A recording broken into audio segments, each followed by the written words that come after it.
రైతులకు అండగా వైఎస్ఆర్సీపీ జెండా, అన్నదాతలకు అండగా నిలిచిన వైఎస్ఆర్సీపీ నాయకులు.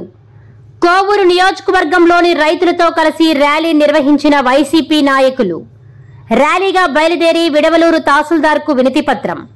ఆరుగాలం కష్టపడి రైతులు పండించిన పంటకు సరైన మద్దతు ధర ఇవ్వడం లేదని నెల్లూరు జిల్లా విడవలూరు మండలంలో రైతు సంఘం నాయకులతో కలిసి వైసీపీ నాయకులు భారీ ఎత్తున ర్యాలీ నిర్వహించి స్థానిక తహసీల్దార్కు వినతిపత్రం అందజేశారు.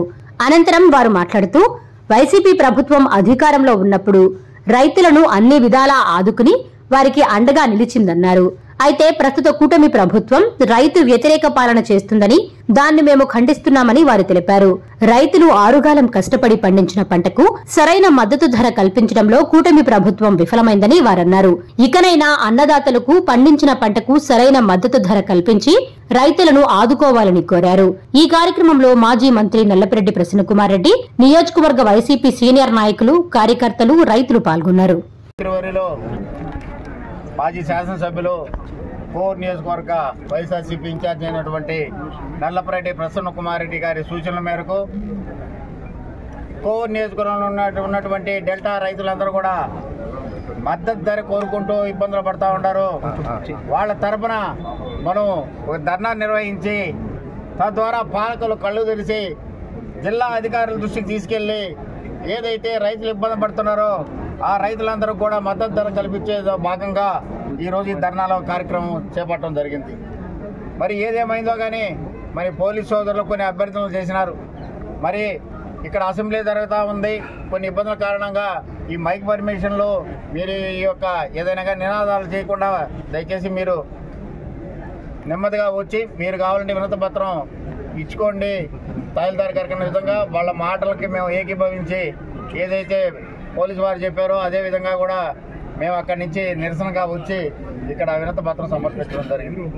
కూటమి ప్రభుత్వం అధికారంలోకి వచ్చింది. మోసాలు చేసి ప్రభుత్వం ఏర్పాటు చేశారు. మరి మేము అది చేస్తాం ఇది చేస్తామని చెప్పి ఎన్నో చెప్పినారు. నేను ఎవరి గురించి మాట్లాడటంలే. మరి ఈ జిల్లాలో 2 మంత్రులు ఉన్నారు. అనుభవాన్ని కలిగిన 2 మంత్రులు ఉన్నారు. రెండోసారి మూడోసారి మంత్రులుగా చేసినటువంటి వ్యక్తులు. ఒకసారి ఆలోచించండి. ఈ జిల్లాలో డెల్టా ప్రాంతం అయినటువంటి కోవూరు నియోజకవర్గం మొత్తం పూర్తిగా 5 మండలాలు డెల్టా ప్రాంతం.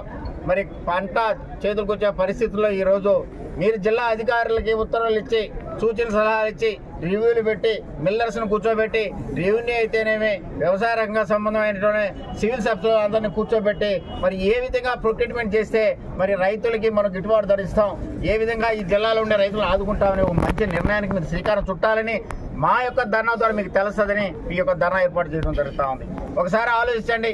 మరి గత ప్రభుత్వం వైఎస్ఆర్ కాంగ్రెస్ పార్టీ ప్రభుత్వం, మరి జగన్మోహన్ రెడ్డి గారి ప్రభుత్వం అని చెప్పుకున్నారు. కానీ ఈ ప్రభుత్వం వచ్చిన తర్వాత జగన్మోహన్ రెడ్డి ప్రభుత్వానికి ఈ ప్రభుత్వానికి వ్యత్యాసం ఓన్లీ రైతుల గురించి 2 మాటలు ముగిస్తూ ఉండ. మరి రైతులకి గతంలో ఏం చెప్పినారంటే పెట్టుబడి ఎదకుండా ఏ రైతుకైనా సరే మా ప్రభుత్వం వస్తే 20,000 రూపాయలు డబ్బులు ఇచ్చి మీకు ఆదుకుంటామని చెప్పినారు. మరి ఈ రోజుకి 10 నెలలు పూర్తయింది. అదే వైఎస్ఆర్ కాంగ్రెస్ పార్టీ అధికారంలోకి వచ్చిన తర్వాత 2019లో మరి అధికారం వచ్చిన 3 నెలలకే నెల్లూరులో వేదిక చేసి ఈ యొక్క ప్రతి ఒక్క రైతు అకౌంట్లో 13,500 వేసినటువంటి ఘనత వైఎస్ఆర్ కాంగ్రెస్ పార్టీది.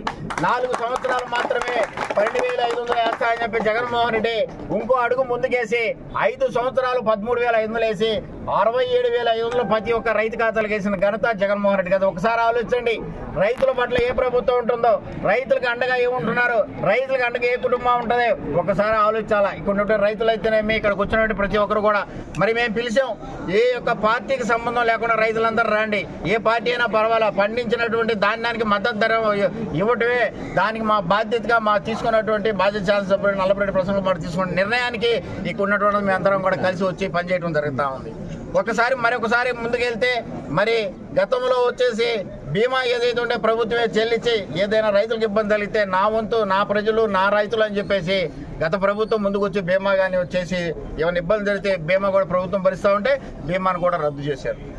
గతంలో ఏదైనా కానీ ధర ఏమన్నా ఇబ్బందికరంగా ఉంటే ధర స్థిరీకరణ నిధి కోసం మరి అసెంబ్లీలో 3 కోట్లు కేటాయిస్తే ఈసారి వచ్చేసి 3,000 కోట్లు కేటాయిస్తే ఈ ప్రభుత్వం చంద్రబాబు నాయుడు గారి ప్రభుత్వం 300 కోట్లు మాత్రమే కేటాయించింది. అంటే ఒక 10% మాత్రమే కేటాయించింది. ఒకసారి ఆలోచించండి. రైతుల పట్ల ఉన్నట్టు సిద్ధశుద్ధి మరి ఇప్పటి వరకు కూడా రైతులకి ఏ ఒక్క పైసా కూడా ఇచ్చిన దాఖలాలు లేవు. ఇన్పుట్ సబ్సిడీ లేదు.